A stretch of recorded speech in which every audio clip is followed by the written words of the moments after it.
really was our worst nightmare come true.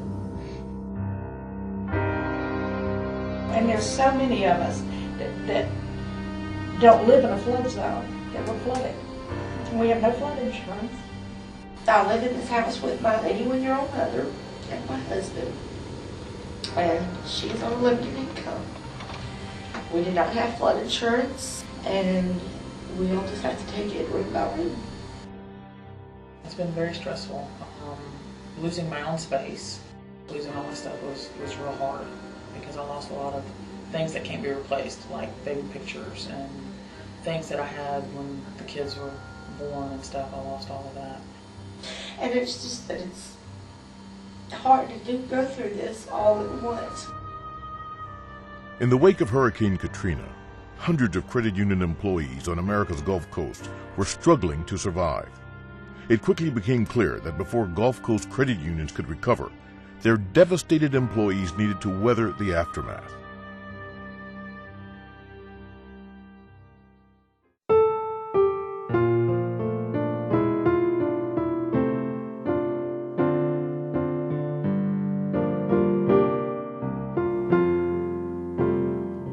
Like a bridge over troubled water. Even before the storm surge receded from the Gulf Coast, the National Credit Union Foundation sprang into action to activate its Disaster Relief Fund. State credit union leagues, individual credit unions, and credit union supporters across America responded with an overwhelming outpouring of donations. When you're down and out, when you're on the street, when evening falls so hard, I'll comfort. The first wave of donations helped hundreds of credit union employees in Louisiana and Mississippi pay for emergency shelter, food, water, and many other essentials they needed to survive each day. You know, people left with 3 days of clothes. Through the league, coordinated through the Credit Union Foundation. Right. And the people who had lost their homes, we applied for them to each get $500. In just the first month after Hurricane Katrina, the National Credit Union Foundation sent relief checks totaling nearly $500,000 to nearly 700 employees and 89 credit unions.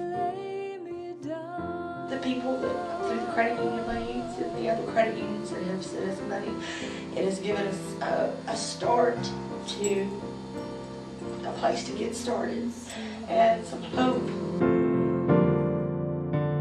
Sail on by, your time has come to shine. All your dreams are on their way. See how they shine. Oh. Donations through the foundation also helped credit unions get up and running more quickly.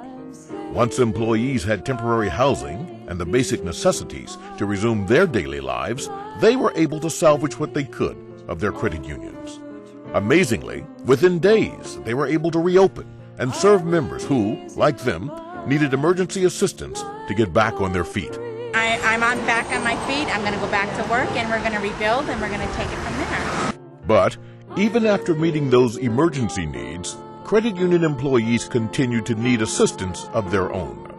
They were using every ounce of energy, every minute of spare time to try to recover their homes, replace lost property, and start to rebuild their lives.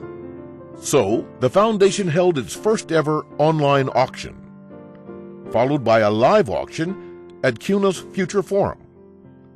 And the donations kept pouring in. In just 3 months, state leagues and the National Credit Union Foundation raised more than $3 million for disaster relief, a record for the credit union movement. Thanks to donors' continued generosity, the leagues were in a position to help credit union employees deal with losses far beyond Hurricane Katrina's immediate aftermath.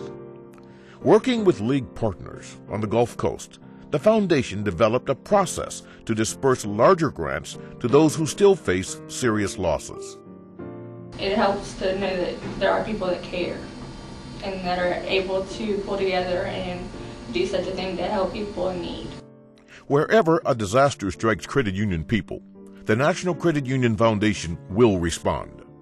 Partnering with leagues in all affected states, the foundation will serve as the focal point to quickly and efficiently channel donations to credit union people who need help most.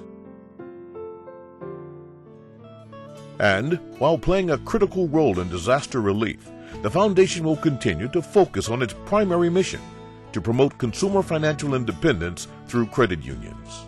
To achieve this mission, the foundation counts on support from corporate sponsors, investors in the Community Investment Fund, and individual donors. These commitments enable the foundation to leverage additional funding sources and manage millions of dollars in mission-critical grant programs throughout the country. Foundation grants fund a wide range of programs to help consumers achieve life-changing goals, including access to affordable financial services, low-cost loans and services for consumers who need credit unions the most, financial education, programs that teach people from all walks of life to become educated consumers and productive members of their communities, asset accumulation, helping credit union members open their first savings accounts, buy their first cars, and move into their first homes. In 2006, the National Credit Union Foundation looks forward to making an even greater impact, working with even more partners to empower credit union members and build stronger communities across America. But we will never forget the courage and strength of our credit union family members who are recovering from the worst natural disaster in American history. It was a struggle, but I tell everybody what doesn't kill me makes me stronger. So I do honestly believe we can make it. The philosophy of the credit union is people helping people, and this is so true with all the credit unions. So I'm fortunate, and I'm glad to be a part of this. It has really helped a lot to get us started towards the right path, to get our home rebuilt, and to know that people care about us. And I'm just truly very, very thankful for all of it. So thank you with the bottom of my heart. You have made a difference in our lives. Like a bridge over troubled water, I will ease your mind like a bridge.